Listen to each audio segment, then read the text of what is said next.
الحمد لله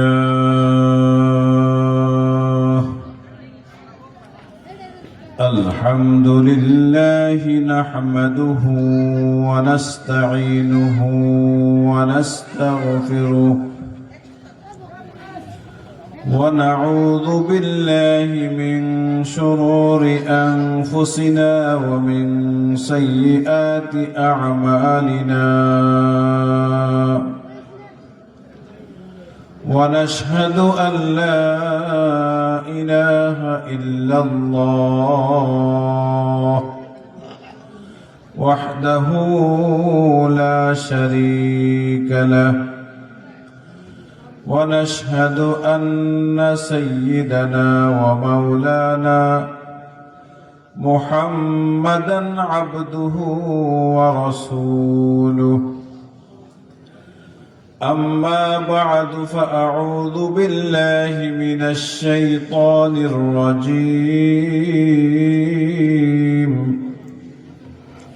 بسم الله الرحمن الرحيم في بيوت أذن الله أن ترفع ويذكر فيها اسمه يسبح له فيها بالغدو والآصال صدق الله مولانا العظيم محبت الشهيد درود إبراهيم بولي اللهم صل على محمد وعلى آل محمد كما صليت على إبراهيم وعلى آل إبراهيم إنك حميد مجيد اللهم بارك على محمد وعلى آل محمد كما باركت على إبراهيم وعلى آل إبراهيم إنك حميد مجيد سبحانك لا علم لنا إلا ما علمتنا إنك أنت العليم الحكيم سبحانك لا علم لنا إلا ما علمتنا إنك أنت العليم الحكيم اللهم لا علم لنا إلا ما علمتنا إنك أنت العليم الحكيم رب اشرح لي صدري ويسر لي أمري واحلل عقدة من لساني يفقه قولي رب اشرح لي صدري ويسر لي أمري واحلل عقدة من لساني يفقه قولي وبك نستعين يا مستعان وبك نستعين يا فتاح الحمد لله قد 26 November 2025 হযরত বেলাল রাদিয়াল্লাহু আনহু মাদ্রাসার কর্তৃক আয়োজিত অষ্টম বার্ষিক ওয়াজ মাহফিলের মুহতারাম সভাপতি মুআজ্জাজ মুকাররম হযরত উলামায়ে কেরাম, সামনে উপবিষ্ট আমার দিন দরদি মুসলমান ভাইয়েরা, পর্দার আড়ালে অবস্থানরত আমার শ্রদ্ধেয় মা ও বোনেরা, রব্বুল আলামিনের দরবারে অগণিত শুকরিয়া, যিনি আমাদেরকে এই কঠিন শীতের মধ্যেও গভীর রাতে কোরআন হাদিসের মহব্বতে কিছু কথা শোনার জন্য বসে থাকার তৌফিক দান করেছেন। তাই সকলের দিল থেকে শুকরিয়া আদায় করি, আলহামদুলিল্লাহ। রাত অনেক হয়ে গেছে, অল্প কিছু কথা হবে, তারপর ইনশাআল্লাহ মোনাজাত হয়ে যাবে। রাজি তো সবাই ইনশাআল্লাহ?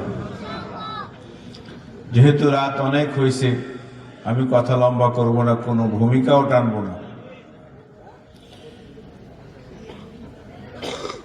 আমি নিজে কিভাবে আল্লাহ তাআলার কাছে দামি হইতে পারি, কি বলেন? আমি নিজে আল্লাহর কাছে কিভাবে দামি হইতে পারি। দ্বিতীয় নম্বর কথা হলো, আমি যেখানে থাকি, বসবাস করি, আমার বাড়িটাও যেন আল্লাহর কাছে দামি হয়। কি বলেন? আমি দামি হব আর আমার বাড়িটা আল্লাহর কাছে কি বানাবো? দামি বানাবো। এই দুইটা কথার দ্বারা আজকে আমার সংক্ষিপ্ত কথা শেষ হয়ে যাবে। এক নম্বর কি, আমি নিজে দামি হব। দ্বিতীয় নম্বর, আমি যেখানে থাকি আমার বাড়িটাও আল্লাহ তাআলার কাছে দামি বানাবো। আমি আপনাদের সামনে পবিত্র কোরআনে কারীমের সূরাতুন নূরের ছোট্ট একটা আয়াত তেলাওয়াত করেছি। এই আয়াতে কারীমের মধ্যে আল্লাহ তাআলা আমার বাড়ি কিভাবে আল্লাহর কাছে দামি হব এই ফর্মুলা দান করছে।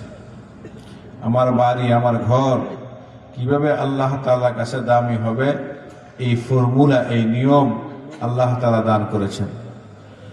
পরের আয়াতে আমি নিজে কিভাবে দামি হব ওইটা আল্লাহ তাআলা আলোচনা করেছেন। দুইটা বিষয়, একটা আমি নিজে দামি হওয়া, আর একটা হলো আমার বাড়িকে দামি বানানো। কি বলেন? একটা হলো আমি তো আমার বাড়ি ছাড়া না, কি বলেন? আমি কি আমার বাড়ি ছাড়া? বাড়ি ছাড়া না। একটু পরে আমরা যার ঘরে যাব ঘুমানোর জন্য, ঠিক না বেঠিক? আমার যে ঘর আছে, আমার যে বাড়ি আছে, আমার ঘরটা যেন কার কাছে দামি হয়? আল্লাহর কাছে দামি হয়। রাজি না সবাই? হ্যাঁ, আমার ঘরটা যেন আল্লাহর কাছে দামি হয়, আমিও যেন আল্লাহর কাছে দামি হয়ে যাই। আমার মা বোন যারা আছে, দূর দূর থেকে কথা শুনতেছেন, মা বোনরা সুন্দর করে ঘর সাজাতে পারে। কোন রুমের মধ্যে সুকেশটা কোথায় রাখলে সুন্দর হবে, সুকেশের ভিতরে কোথায় কি রাখলে, থালা বাসন বিভিন্ন সৌন্দর্য কোথায় রাখলে সুন্দর হবে, এগুলো সব আমার মা বোনেরা বুঝে। ঘর সাজানো আমার মা বোনেরা ভালো করে বুঝে। বুঝে কি বুঝে না বলেন? বুঝে। তাই আমার মা বোনদেরকে বলবো, ঘর সাজানো দুনিয়ার সৌন্দর্য, ঘর সাজানো দুনিয়ার সৌন্দর্য, আর ঘর আল্লাহ তাআলার কাছে দামি বানানো আখিরাতের সৌন্দর্য। তাই আমি কিভাবে আল্লাহ তাআলার কাছে দামি হব, আমি কিভাবে আল্লাহ তাআলার কাছে সুন্দর হব, আমার ঘর কিভাবে আল্লাহ তাআলার কাছে দামি হয়, আমার ঘর কিভাবে আল্লাহ তাআলার কাছে সুন্দর হয়, এই আপনারা কই চাই রইছে? সবাই মনোযোগ দিয়ে কথা শুনেন, অল্প কথা হবে। আউযু বিল্লাহি মিনাশ শাইতানির রাজীম। في بيوت أذن الله أن ترفع ويذكر فيها اسمه يسبح له فيها بالغدو والآصال।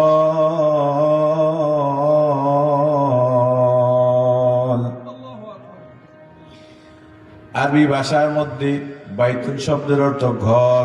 বাইতুন শব্দের অর্থ কি? ঘর। বাইতুনের বহু বচন, তার জমা হলো বুয়ুত। আল্লাহ তাআলা বলেন, ফি বুয়ুতিন আযিনাল্লাহু আন তুরফা, কিছু কিছু ঘর আছে, এই ঘরগুলোকে আল্লাহ তাআলা দামি বানানোর কথা বলেন। আযিনাল্লাহু আন তুরফা, আল্লাহ বলেন এই ঘরগুলোর মর্যাদা দাও, এই ঘরগুলোকে ইজ্জত করো, এই ঘরগুলোর শান বাড়াও, এই ঘরগুলোর মান বাড়াও। কোন ঘর? ইউযকারু ফিহা ইসমু, যে ঘরের মধ্যে আল্লাহ তাআলার জিকির হয়। ইউসাব্বিহু লাহু ফিহা বিল গুদুই ওয়াল আসাল, এবং ওই ঘরগুলোর মধ্যে সকাল সন্ধ্যা মালিকের তাসবিহ পড়া হয়। যে ঘরগুলোর মধ্যে সকাল বিকাল কি করা হয়? মালিকের তাসবিহ পড়া হয়। ওই ঘরগুলো আল্লাহ তাআলার কাছে দামি। মুফাসসিরিনে কেরাম তাফসীরের কিতাবের মধ্যে লিখেন, পৃথিবীতে যত ঘর আছে আল্লাহ তাআলার জিকির হয়, এই ঘরগুলো 3 ভাগে বিভক্ত। কয় ভাগে বিভক্ত? 3 ভাগে বিভক্ত। 1 নাম্বার হলো আল্লাহর ঘর মসজিদ, যে ঘরকে বানানো হয়েছে মালিকের জিকিরের জন্য। 1 নাম্বার কি? আল্লাহর ঘর মসজিদ, যে ঘরকে বানানো হয়েছে কিসের জন্য? মালিকের জিকিরের জন্য। মসজিদ দুনিয়ার কোনো কাজের জন্য বানানো হয় নাই, মসজিদ বানানো হয়েছে শুধু আল্লাহ তাআলার জিকিরের জন্য। নামাজ ও জিকির, আকিমিস সালাতা লিযিকরি, নামাজ পড়ো আমি মাওলার জিকিরের জন্য। নামাজ পড়ো কিসের জন্য? নামাজও এক প্রকার জিকির। এর জন্য দোস্ত 1 নাম্বার দামি ঘর হলো মসজিদ। 1 নাম্বার দামি ঘর কি? মসজিদ। মসজিদ গুলোর মধ্যে 5 ওয়াক্ত নামাজ হয়, মসজিদ গুলোর মধ্যে আল্লাহ তাআলার তাসবিহ পড়া হয়, মসজিদ গুলোর মধ্যে জিকির হয়, মসজিদ গুলোর মধ্যে ইবাদত হয়। হয় কি হয় না? এই জন্য মসজিদ আল্লাহ তাআলার কাছে দামি। অনেকে তো এমন আছে মসজিদের মধ্যে ঢুকতে ভয় পায়। মসজিদের মধ্যে ঢুকতে কি করে? ভয় পায়। ওযু ছাড়া মসজিদে ঢুকে না, অনেকে ভয় পায়। তো কেন? এটা দামি ঘর, আল্লাহ তাআলার ঘর, এটা দামি। এই জন্য সে মসজিদকে যথেষ্ট ইজ্জত করে, সম্মান করে। অনেক সময় দেখা যায় এলাকার মধ্যে কোনো ঝগড়া বিবাদ হইলে কেউ একটা বিষয় স্বীকার করে, অস্বীকার করে। মসজিদে গিয়ে কোরআন শরীফ নিয়ে কইতেলে তুমি এই কাজটা করো নাই, তাহলে আমরা বিশ্বাস করব। কি বলে? বলে কি বলে না? তুমি মসজিদে যাইয়া দাঁড়াইয়া কোরআন শরীফ তুলে বলবা যে এই কাজ আমি করি নাই, তাহলে আমরা বিশ্বাস করব। কেন? মানুষের অন্তর মধ্যে পৃথিবীতে যত ঘর আছে সবচেয়ে দামি ঘর, ইজ্জতের ঘর, সম্মানের ঘর হলো মসজিদ। এই জন্য মসজিদে যাইয়া তুমি কোরআন শরীফ ধরে কইবা। ঠিক না বেঠিক? তো সবচেয়ে দামি ঘর হলো মসজিদ। মসজিদের পরে সবচেয়ে বেশি কোরআন তেলাওয়াত হয়, মসজিদের পরে সবচেয়ে বেশি জিকির হয়, ইবাদত হয়। কোন ঘরের মধ্যে? মাদ্রাসার মধ্যে। মসজিদের পরে সবচেয়ে বেশি দামি ওই ঘর, যে ঘরের মধ্যে বেশি তেলাওয়াত হয়, যে ঘরের মধ্যে বেশি জিকির হয়, যে ঘরের মধ্যে বেশি তাসবিহাত পাঠ করা হয়, এইটা হলো মাদ্রাসার ঘর। এটা কোন ঘর? মাদ্রাসার ঘর। এই জন্য 1 নম্বরে মসজিদ আল্লাহর কাছে দামি, 2 নম্বরে মাদ্রাসা আল্লাহর কাছে দামি। ঠিক না বেঠিক? কিন্তু আশ্চর্যের বিষয় হলো এই আয়াতের মধ্যে আল্লাহ তাআলা মসজিদের কথাও বলে নাই, মাদ্রাসার কথাও বলে নাই। আল্লাহ শর্ত লাগাই দিছে, গুণ করে দিছে, যেই ঘরে জিকির হয় ওই ঘরই দামি। কথাটা বুঝছেন নি? যে মা বোনরা খুব ভালো করে বুঝেন, যেই ঘরে জিকির হয় ওই ঘরই দামি। যেই ঘরে জিকির হয় ওই ঘরই দামি। যেই ঘরে নামাজ হয় ওই ঘরই দামি। যেই ঘরে ইবাদত হয় ওই ঘরই দামি। এবং আয়াতের মধ্যে যে শব্দটা আনছেন বুয়ুতুন, এই শব্দটা নাকেরা, অনির্দিষ্ট শব্দ। এটা নির্দিষ্ট হইব এই গুণের দ্বারা। এই গুণ যেখানে পাওয়া যায় ওই ঘর সেইটাই হবে। মুফাসসিরিনে কেরাম বলেন, আমরা যেই ঘরে বসবাস করি, আমরা যেই ঘরে বসবাস করি, এই ঘরের ভিতরে যদি নামাজ হয়, এই ঘরের ভিতরে যদি নামাজ হয়, এই ঘরের ভিতরে যদি কোরআনে কারিমের তিলাওয়াত হয়, এই ঘরের মধ্যে যদি মালিকের জিকির করা হয়, মসজিদ যেমন আল্লাহর কাছে দামি, মাদ্রাসার ঘর যেমন আল্লাহ তাআলার কাছে দামি, আমার ঘরটাও আল্লাহ তাআলার কাছে দামি হয়ে যাবে। কথাটা বুঝছেন নি? হ্যাঁ, এখন ঘর দামি বানাতে রাজি সবাই? হ্যাঁ, বিশেষ করে কথাটা মা বোনদের বেশি শোনা দরকার। তার কারণ আমরা পুরুষ যারা আছি, আমরা তো ঘরে বেশি থাকি না। কি বলেন?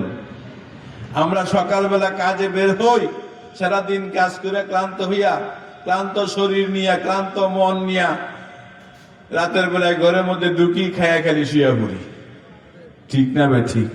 সারাদিন ঘরের ভিতরে কারা থাকে? আমার মায়েরা, আমার বোনেরা, ঠিক না বেঠিক? তাহলে মা বোন যারা যিনারা আছেন, আপনারা আপনাদের ঘরকে দামি বানান, ঘরকে আল্লাহ তাআলার কাছে ইজ্জতওয়ালা বানান, ঘরকে আল্লাহ তাআলার কাছে সম্মানওয়ালা বানান, ঘরের মর্যাদা আল্লাহ তাআলার কাছে দেন। সারাদিন অহেতুক কথাবার্তা না বলিয়া, অহেতুক বক বক বক বক না করিয়া, হাতের মধ্যে একটা তাসবিহ নিয়া মালিকের তাসবিহাত গুলো আদায় করতে থাকেন। ইউসাব্বিহু লাহু ফিহা বিল গুদুওয়ি ওয়াল আসাল। আল্লাহ বলেন এই ঘরের মধ্যে সকাল বিকাল মালিকের তাসবিহ পড়া হয়। এই ঘরগুলোর মধ্যে সকাল বিকাল কি করা হয়? মালিকের তাসবিহ পড়া হয়। এক নম্বরে তো সকাল বিকালে, বিকালে দুইটা নামাজ আছে। বিকালে কয়টা নামাজ? এক নম্বরে আসরের নামাজ। এক নম্বরে কি? আসরের নামাজ। দুই নম্বরে বিকাল শেষ না হতে হতে মাগরিবের নামাজ। ঠিক না বেঠিক? মাগরিব বিকাল না, কিন্তু বিকালের নিকটবর্তী। ঠিক না বেঠিক? আর সকালে কোন নামাজ? ফজরের নামাজ। সকালে কোন নামাজ? ফজরের নামাজ। তাহলে যেই ঘরের মধ্যে নামাজ হয়, যে ঘরের মধ্যে নামাজ হয়, এই ঘরটা আল্লাহ তাআলার কাছে দামি। মসজিদ যেমন আল্লাহ তাআলার কাছে দামি, মাদ্রাসার ঘর যেমন আল্লাহ তাআলার কাছে দামি। যে ঘরের মধ্যে 5 ওয়াক্ত নামাজ আমার মায়েরা বোনেরা আদায় করে, ওই ঘরটাও আল্লাহ তাআলার কাছে দামি। আমরা যারা পুরুষ মানুষ, আমাদের জন্য ফরজ নামাজগুলো ঘরে না মসজিদে আদায় করতে হবে। ফরজ নামাজগুলো কোথায় আদায় করতে হবে? মসজিদের মধ্যে ফরজ নামাজগুলো আদায় করতে হবে। আর সুন্নত নফল গুলো ঘরে আদায় করা উত্তম। সুন্নত আর নফল নামাজ এগুলো ঘরে আদায় করা উত্তম উত্তম উত্তম। যদি পারেন তাহলে ফজরের 2 রাকাত সুন্নত নামাজ ঘরে আদায় করে তারপরে মসজিদে আসবেন। ফজরের যে 2 রাকাত সুন্নত নামাজ আছে, এর মধ্যে আরো কতগুলো সুন্নত আছে। ফজরের সুন্নত নামাজ সবচেয়ে দামি সুন্নত। ক্বালা রাসূলুল্লাহ সাল্লাল্লাহু আলাইহি ওয়াসাল্লাম, আল্লাহর নবী বিশ্ব নবী মুহাম্মদুর রাসূলুল্লাহ সাল্লাল্লাহু আলাইহি ওয়াসাল্লাম বলেন, রাকাতাল ফজরি খায়রুম মিনাদ দুনিয়া ওয়া মা ফিহা। ফজরের 2 রাকাত নামাজ হলো দুনিয়া এবং দুনিয়ার মধ্যে যা কিছু আছে তার চেয়ে বেশি উত্তম, দামি। রাকাতাল ফজরি খায়রুম মিনাদ দুনিয়া ওয়া মা ফিহা। পৃথিবীতে যত জিনিস আছে, পৃথিবী এবং পৃথিবীর উপরে যত বস্তু আছে, সবচেয়ে বেশি দামি হলো, এই সব কিছু থেকে বেশি দামি হলো ফজরের 2 রাকাত সুন্নতের নামাজ। ফজরের কয় রাকাত? কোনটা? সুন্নত। সুন্নত, ফরজ না। ফরজের কথা বলতেছি না, ফজরের শুধু 2 রাকাত সুন্নত। রাকাতাল ফজরি খায়রুম মিনাদ দুনিয়া ওয়া মা ফিহা। দুনিয়া এবং দুনিয়ার মধ্যবর্তী যা কিছু আছে তার চেয়ে বেশি দামি হলো ফজরের সুন্নত। এই দাম তো দোস্ত আপনার আমার দিলের মধ্যে ঢুকে না। এই দাম দিলের মধ্যে ঢুকে না। যদি ঘোষণা করা হয় যে আজকের ফজরের নামাজ যারা মসজিদে পড়বে প্রত্যেক মুসল্লিদেরকে 5,000 করে টাকা দেব, কয়টিয়া? 5,000 করে টাকা দেব। 5,000। তাহলে ওই দিন আমার মনে হয় যে মসজিদে ঘোষণা হইব, মসজিদেরও সাইড হইলেও মানুষ জাগাল, সারা রাত ঘুমাইতোই না, এসার নামাজ পড়ে মসজিদটা আইতোই না। কি বলেন? বাদ গেলে যদি না আইতারি, ঠিক না বে ঠিক? আর যদি কেউ বাড়িতে থাকে, বাড়িগুলি বলবে আজকে ঘুমায়েন না, 12টার সময় উঠতে যান গা মসজিদ, ঠিক না বে ঠিক? ভাই সাহেব কয় হাজার টাকা লাগে? 5,000 টাকা লাগে। আমার এই ভাইকে হুজুর 5,000 লাগবে না, 200 টাকা হইলে চলবে। তো বুঝা গেছে 5,000 টাকার মূল্য আমি বুঝতে পারছি, ঠিক না বে ঠিক? 5,000 টাকার মূল্য আমি বুঝতে পারছি। আমার দিলের মধ্যে 5,000 টাকার মর্যাদা আছে। কিন্তু ফজরে 2 রাকাত সুন্নত পড়লে যে পৃথিবী এবং পৃথিবীর ভিতরে যত সম্পদ আছে এই সমস্ত সম্পদের চেয়ে উত্তম আল্লাহ তাআলা আমাকে দিয়ে দিব, এই বিষয়টা আমার দিলের মধ্যে ঢুকে নাই। এই বিষয়টা আমার দিলের মধ্যে কি করে নাই? ঢুকে নাই। এই জন্য দোস্ত, ওয়াজ খুব বেশি করলাম, বাড়িতে চলে গেলাম, ফজরের নামাজ কাজা হলো, এই ওয়াজের দ্বারা কোনো ফায়দা হবে না। আমরা আজকে যারা বসে বসে কথা শুনতেছি, পর্দার আড়ালে আমার মা বোনেরা আছে, আমরা সবাই আজকের ফজরের নামাজ থেকে শুরু কইরা আর কোনোদিন এক ওয়াক্ত নামাজ কাজা করবো না। রাজি সবাই? আল্লাহ তুমি আমাদের সবাইকে তৌফিক দান করো। তো ফজরের সুন্নতের মধ্যে আরো কতগুলো আলাদা সুন্নত আছে। নাম্বার 1, ফজরের সুন্নত আউয়াল ওয়াক্তে পড়া সুন্নত। এখন শীতের দিন, ঘুমাইতে ঘুমাইতে কাহিল হয়ে যায় মানুষ। ফজরের আজানের রক্ত হয় 5টার সময়, 2-1 মিনিট বেশি কম হতে পারে, কিন্তু 4টার সময় ঘুম ভাঙে জায়গা অনেকের। ঠিক না বে ঠিক? ঘুমাইয়া কাহিল হয়ে গেছে, আর ঘুমে ধরে না, চোখ আর মন যে না, চোখ আর বন্ধ হয় না। তো এখন আল্লাহু আকবার, এখন আমরা তাহাজ্জুদের নামাজ পড়েন। যেই মাত্র আজান হবে, যেই মাত্র কি হবে, তাহাজ্জুদ পড়েন। তাহাজ্জুদ পড়ে আল্লাহ তাআলার কাছে দোয়া করতে থাকেন, মুনাজাত করতে থাকেন। দোস্ত, তাহাজ্জুদ এমন দামি নামাজ, এমন দামি নামাজ, কোন ব্যক্তি তাহাজ্জুদ ছাড়া আল্লাহর ওলি হতে পারে না। তাহাজ্জুদ ছাড়া কেউ আল্লাহর ওলি হতে পারে না। তাহাজ্জুদ ছাড়া কেউ আল্লাহর পছন্দের বান্দা হতে পারে না। তাহাজ্জুদ ছাড়া কেউ আল্লাহর কাছে যাইতে পারে না। 5 ওয়াক্ত নামাজের জন্য তো ডাকে মুয়াজ্জিন সাহেব, কথাটা বুঝছেননি? 5 ওয়াক্ত নামাজের জন্য ডাকে কে? হাইয়া আলাস সালাহ, হাইয়া আলাল ফালাহ। 5 ওয়াক্ত নামাজের জন্য হাইয়া আলাস সালাহ, হাইয়া আলাল ফালাহ বলে কে ডাকে? মসজিদের মুয়াজ্জিন সাহেব ডাকে। যিনি হয়তো আমার চাচা হয়, দাদা হয়, ভাই হয়, বাবা হয়, নানা হয়, ইত্যাদি কোনো না কোনো কিছু হয়। ঠিক না বেঠিক? 5 ওয়াক্ত নামাজের জন্য মসজিদের মাইকে ডাকে আমার মতন আর একজন মানুষ। ঠিক না বেঠিক? দোস্ত, তাহাজ্জুদের সময় কোন মানুষ ডাকে না, কোন মুয়াজ্জিন ডাকে না। তাহাজ্জুদের সময় প্রথম আসমানের মধ্যে স্বয়ং আল্লাহ নিজে বান্দাদেরকে ডাকতে থাকে। তাহাজ্জুদের জন্য স্বয়ং মালিক আমাকে ডাকে, ও বান্দা আছো নি? আমার কোন বান্দা অসুস্থ, অসুস্থ হইতেছ না? বান্দা তুমি অসুস্থ অবস্থায় কাতরাচ্ছ, আমাকে ডাকো, আমি তোমাকে সুস্থ করে দেই। আছে না আমার কোন বান্দা অভাবী, অভাবের সাগরের মধ্যে হাবুডুবু খাইতেছ, আমার কাছে চাও, আমি তোমার অভাবকে দূর করে দেব। আছে না আমার এমন কোন বান্দা যে ঋণগ্রস্ত, ঋণের সাগরের মধ্যে হাবুডুবু খাইতেছ, আমার কাছে চাও, আমি তোমার ঋণ দূর করে দেব। আসেনি আমার এমন কোন বান্দা যে মুসিবতের মধ্যে পড়ে আছো, আমার কাছে চাও, আমি তোমার মুসিবতকে দূর করিয়া দিব।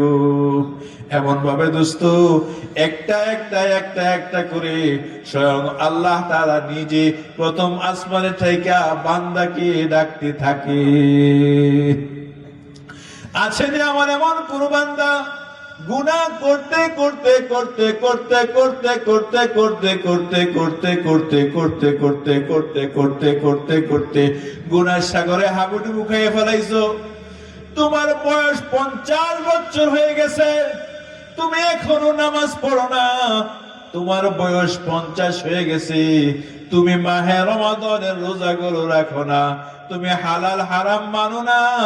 বয়স 50 হয়ে গেছে, দাড়িগুলো সব সাদা হয়ে গেছে, চামড়াগুলো তুবড়া হয়ে যাইতেছে, হাঁটুতে গিরাই গিরাই ব্যথাই লেগে গেছে।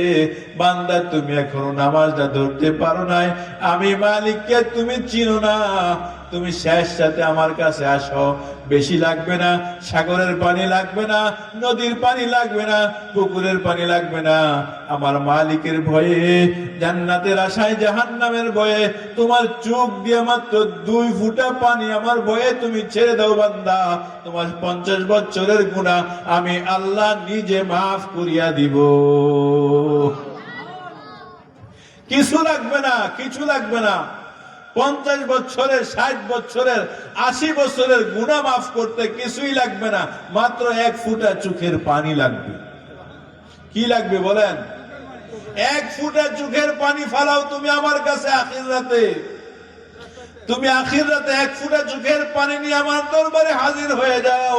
জাহান্নামের আগুন নিবানোর জন্য সারা দুনিয়ার পানি দিয়েও তুমি বান্দা, তোমার উপর থেকে জাহান্নামের আগুনটা তুমি নিভাইতে পারবে না। সাগরের পানিগুলি যদি ঢেলে দাও জাহান্নামের মধ্যে, জাহান্নামের আগুন নিভবে না, নিভবে না, নিভবে না। সারা জগতের সমস্ত পানিগুলো যদি একত্রিত করে তোমার জাহান্নামের মধ্যে ঢেলে দাও, জাহান্নামের আগুন নিভবে না রে বান্দা, জাহান্নামের আগুন নিভবে না রে আমার বান্দি, নিভবে না। আমি আল্লাহর ভয়ে, জাহান্নামের ভয়ে তোমার চোখ দিয়ে তুমি 1 ফোঁটা পানি ফালাইয়া দাও, তোমার চোখ দিয়ে তুমি 1 ফোঁটা পানি ফালাইয়া দাও। 1 ফোঁটা পানি দিয়ে তুমি জাহান্নামের আগুন নিভাইতে পারবা, দুনিয়ার সমস্ত পানি দিয়ে তুমি জাহান্নামের আগুন নিভাইতে পারবা না।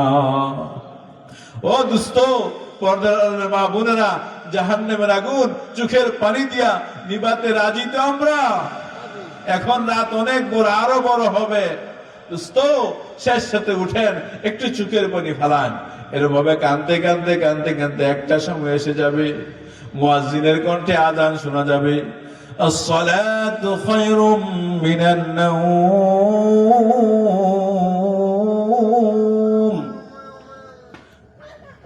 ফজরের আযানের মধ্যে এই শব্দটা বলে কি বলে না? বলে। বাস, যে আযান হয়ে গেল, আউয়াল ওয়াক্তে আযান হয়ে গেলে আপনি 2 রাকাত সুন্নত তাড়াতাড়ি করে ঘরের মধ্যে করে দেবেন। 2 রাকাত সুন্নত কোথায় পড়বেন? ঘরে, ঘরে, ঘরে। এই 2 রাকাত সুন্নত ঘরের মধ্যে পড়া, এটা আলাদা একটা সুন্নত ফজরের। বলছি না, ফজরের সুন্নতের মধ্যে আরো কিছু সুন্নত আছে। তো 1 নম্বর কি সুন্নত? কোথায় পড়া? 1 নম্বরে আউয়াল ওয়াক্তে পড়া। 1 নম্বরে কি? আউয়াল ওয়াক্তে পড়া। 2 নম্বরে ঘরে পড়া। 2 নম্বরে কি পড়া? ঘরে পড়া। 1 নম্বরে আউয়াল ওয়াক্তে পড়া, 2 নম্বরে ঘরের মধ্যে পড়া, 3 নম্বরে প্রথম রাকাতে সূরা কাফিরুন, দ্বিতীয় রাকাতে সূরা ইখলাস পড়া। এই 2টা সূরা তো আমাদের ফারি হয়, কি বলেন? হ্যাঁ, কুল ইয়া আইয়ুহাল কাফিরুন, এই সূরাটা পারি না আমরা? পারি। প্রথম রাকাতে কোন সূরা পড়বেন? সূরা কাফিরুন। আর দ্বিতীয় রাকাতে সূরা ইখলাস, কুল হুয়াল্লাহু আহাদ, এই সূরাটা দ্বিতীয় রাকাতে পড়বেন। এইটা হলো আলাদা আরেকটা সুন্নত। কয়টা হইছে? কয়টা হইছে? 3টা। 1 নম্বরে আউয়াল ওয়াক্তে পড়া, 2 নম্বরে ঘরে পড়া, 3 নম্বরে প্রথম রাকাতে কাফিরুন, দ্বিতীয় রাকাতে সূরা ইখলাস পড়া। 4 নম্বর আরেকটা সুন্নত আছে, যদি পারেন তো করবেন, যদি কষ্ট হয়ে যায় ফজরের ফরজ ছুটতে জায়গা মসজিদের, তাহলে আর করা দরকার নাই। 4 নম্বর সুন্নতটা হলো একটু সময় কয়লুলা করা, বিশ্রাম নেওয়া। একটু সময় কি নেওয়া? বিশ্রাম নেওয়া। ওই যে আপনি 4টার সময় উঠছেন, ফজরে জামাত হইব 5টার সময়, এই 5টা বেলা 6টার সময়। বর্তমানে তো 6টা বাজার 5-10 মিনিট আগে জামাত হয়, 50-55 অনেকের জামাত। তো আপনি উঠছেন কয়টার সময়? 4টার সময় উঠছেন, 3:30টার সময় উঠছেন, জিকির করছেন, তাহাজ্জুদ পড়ছেন, কান্নাকাটি করছেন, শরীরে ক্লান্ত হয়ে গেছে কেন? ক্লান্ত হয়ে গেছে। ফজরের জামাতের আর আধা ঘন্টা 30 মিনিট সময় বাকি আছে, এতক্ষণ কি করবেন? শরীর খালি খাইয়ে লাগতেছে। এই জন্য একটু সময় বিশ্রাম নেওয়া, একটু সময় কি করা? শুইয়া বিশ্রাম নেওয়া সুন্নত। একটু সময় শুইয়া ঘুমানো না, বিশ্রাম নেওয়া হলো সুন্নত। তো এই সুন্নতটা পালন করতে যাইয়া যদি ঘুমাইয়া ফজরের জামাত ছুটতে জায়গা, তাইলে এই সুন্নতের দরকার নেই। কথাটা বুঝছেন? যিনি এই ভরসা আছে যে আমার ফজরের জামাত ছুটবে না। যার এই ভরসা আছে ফজরের জামাত কি করবে না, ছুটবে না, তিনি এই সুন্নতটা আদায় করেন, কোনো সমস্যা নাই। তাহলে ফজরের সুন্নতের মধ্যে আরো কয়টা সুন্নত পাইলাম আমরা? 4টা। কয়টা?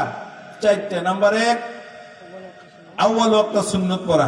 নাম্বার 2 ঘরে পড়া। নাম্বার 3 প্রথম রাকাতে কাফিরুন, দ্বিতীয় রাকাতে ইখলাস পড়া। নাম্বার 4 কাইলুলা করা। আল্লাহু আকবার। আল্লাহ আমাদের এই কথাগুলো মানার তৌফিক দান করুন। এই যে ঘরে সুন্নত পড়লাম, আমার ঘরটা আল্লাহর কাছে দামি হয়ে গেছে। এই যে ঘরে সুন্নত পড়লাম, আমার ঘরটা কার কাছে দামি হয়ে গেছে? আল্লাহ তাআলার কাছে দামি হয়ে গেছে।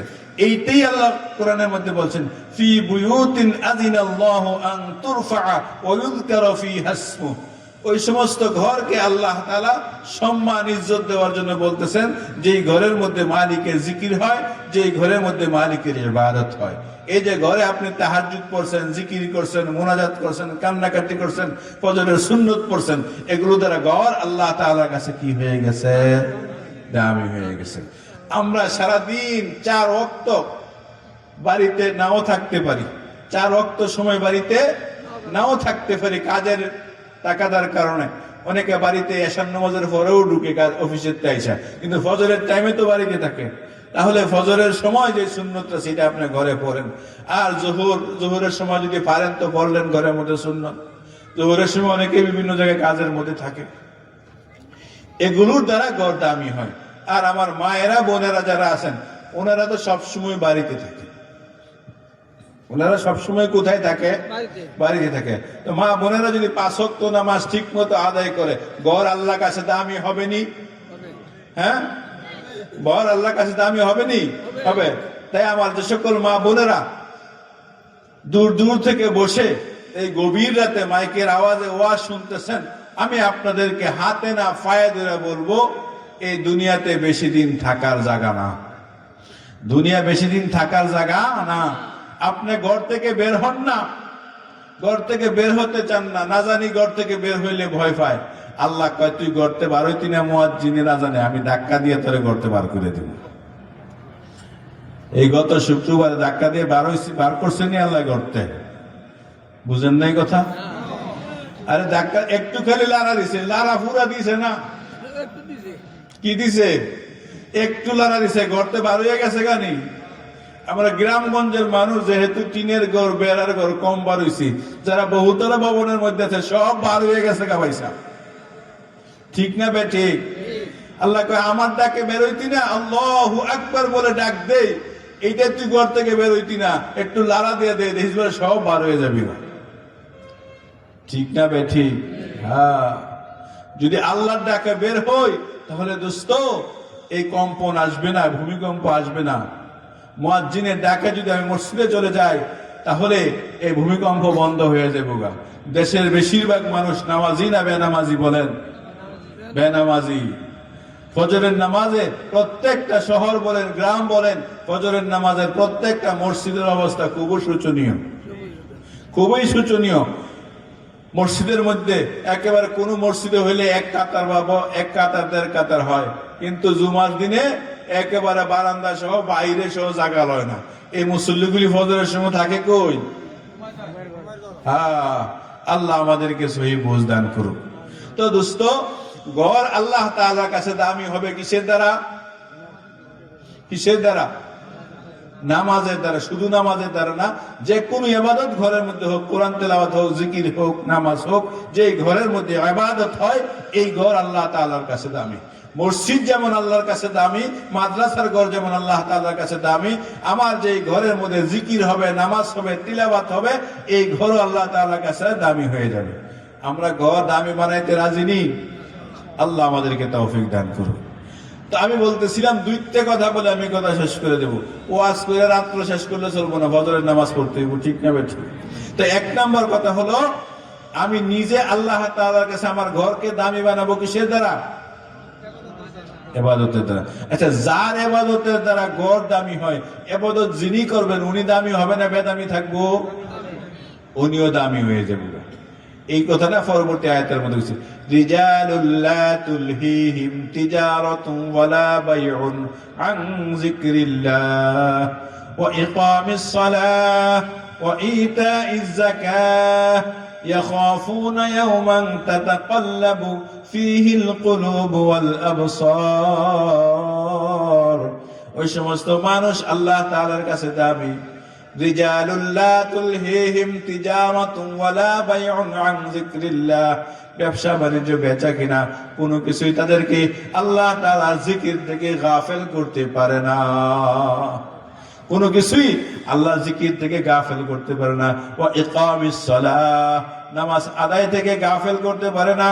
ওয়া ইতাইজ যাকাহ, যদি যাকাত ফরজ হয়ে থাকে যাকাত তাকে গাফেল করতে পারে না দুনিয়ার মোহাব্বতে।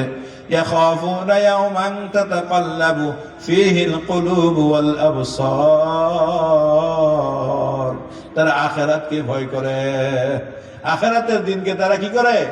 ভয় করে। যেদিন তাদের অন্তরাত্মা দৃষ্টি শক্তি ফেটে যাবে ওই দিনকে তারা ভয় করে। এই জন্য সবসময় তারা নামাজ পড়ে, সবসময় জিকির করে। মসজিদে এই বাজারে গেল মসজিদকে ভুলে না, বেচা কিনাতে গেল মসজিদকে ভুলে না, গাড়ি চালাইলো মসজিদকে ভুলে না, সব সময় মসজিদের কথা স্মরণ রাখে, অর্থাৎ নামাজের কথা স্মরণ রাখে। এই লোকটা আল্লাহ তাআলার কাছে দামি। এই লোকটা কার কাছে দামি? আল্লাহ তাআলার কাছে দামি। তাহলে আমি নিজে দামি হব আর আমার ঘরকে দামি বানাবো। কথা ঠিক না বে ঠিক? সব ইবাদত খালি মসজিদে করবেন এমন না। মসজিদ শুধু ফরজ নামাজের জামাতের জন্য, মসজিদ শুধু কি ফরজ নামাজের জামাতের জন্য। পুরুষের জন্য ঘরে ফরজ নামাজ পড়া ঠিক না, বেকায়দায় পড়ে গেলে পড়েন। পুরুষরা আমরা মসজিদের জামাতে যেয়ে ফরজ নামাজ পড়বো, আর সুন্নত নামাজ যত নফল আছে সমস্ত নফল নামাজগুলো কোথায় যায় পড়বো? ঘরের মধ্যে। কোথায়? সুন্নত নফল সব ঘরের মধ্যে পড়বো, আর মসজিদের মধ্যে ফরজ নামাজ পড়বো। আল্লাহ তাআলা আমাদেরকে কথাগুলো বুঝার আমল করার তৌফিক দান করুন। নামাজ যখন পড়বো, নামাজের পরে ছোট্ট ছোট্ট কিছু তাসবিহাত আছে, ছোট্ট ছোট্ট কিছু তাসবিহাত আছে। এই তাসবিহাত গুলো আমরা আদায় করার জন্য চেষ্টা করবো তো ইনশাআল্লাহ।